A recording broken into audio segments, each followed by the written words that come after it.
বুখারী শরীফের 6507 নম্বর হাদিস। ক্বালা রাসূলুল্লাহ সাল্লাল্লাহু আলাইহি ওয়াসাল্লাম, আল্লাহর নবী বলেন, মান আহাব্বা লিকা আল্লাহ, যেই ব্যক্তি আল্লাহর সাক্ষাৎ পছন্দ করে, আহাব্বাল্লাহু লিকা, আল্লাহ পাক রব্বুল আলামিন ওই বান্দার সাক্ষাৎ করাটা পছন্দ করে নেয়। ওমান কারিহা লিকা আল্লাহ, কোন ব্যক্তি যদি আল্লাহর সাক্ষাৎ অপছন্দ করে, কারিহাল্লাহু লিকা, আল্লাহ ওই বান্দার সাক্ষাৎটা অপছন্দ করে।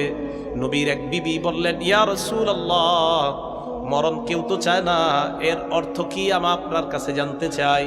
আল্লাহ নবী বললেন, কোন মৃত্যু ব্যক্তি মরণ আসার পর ইমানদার ব্যক্তির যখন মরণ উপস্থিত হয়ে যায়, বুশশিরা বুশশিরা বিরিদওয়ানিল্লাহি ওয়া কারামাতি, কোন ব্যক্তির ইমানদার তার যখন মরণের সময় উপস্থিত হয়ে যায়, তাকে ওই মরণের সময় স্পেশাল দুইটা সুসংবাদ দেওয়া হয়।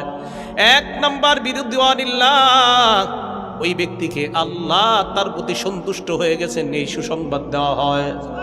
দুই নাম্বার ওয়া কারামাতি, ওই বান্দাকে সুসংবাদ দেয়, বান্দা মরণের পর আমি আল্লাহ তোমাকে সম্মানিত করার ওয়াদা করলাম। এই জন্য অনেক ইমানদাররা মরণের আগে থেকে বুঝতে পারে আমি মারা যাব, আমি বেশি দিন বাঁচবো না, তখন থেকে তার ভিতরে উকি মারতে থাকে, ভালো আমলের জজবা বেড়ে যায় তার।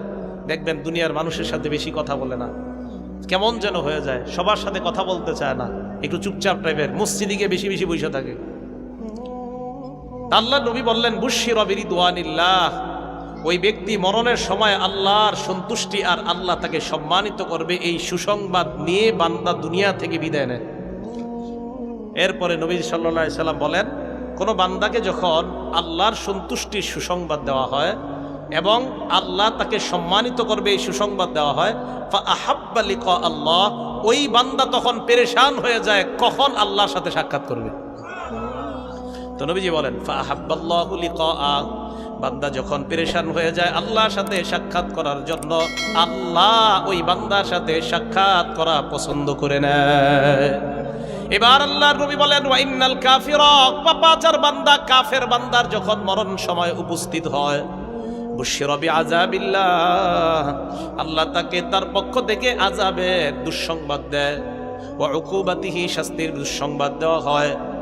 এই বান্দার যখন মরণের সময় উপস্থিত হয়, কাফের বান্দাকে জাহান্নামের আযাবের ভয়াবহতা দেখায়, ওয়া উকুবাতিহি, শাস্তি দেখায়, দেখাইতে দেখাইতে ফাক্কারিহা লিকা আল্লাহ, ওই বান্দা তখন আল্লাহর সাক্ষাৎ আর অপছন্দ করে, ভালো লাগে না, কারণ তার ভিতর টেনশন, আল্লাহ মরলেই তো আযাব দেওয়া শুরু করবেন। এই জন্য আল্লাহর নবী বলেন, ফাক্কারিহা লিকাহু, আল্লাহ ওই বান্দার সাক্ষাৎ পছন্দ করে না। এই জন্য কাফের যখন মরণের সময় উপস্থিত হয়, নবী বলেন তার জন্য দুইটা দুঃসংবাদ, এক নাম্বার আল্লাহর আযাব, দুই নাম্বার আল্লাহর ভয়াবহ শাস্তি। মরণের সময়, মরণের আগ থেকেই তার উপর কিছু গজব বিপদ আপদ শুরু হবে, আর মরণের পর তার জন্য তো শাস্তি আছেই। এই ব্যক্তি চাইবে না আমি আল্লাহর সাথে দেখা করি, আল্লাহ তার সাথে সাক্ষাৎ পছন্দ করবে না। বলেন নাউজুবিল্লাহ। এতটুকু বুঝে আসছে?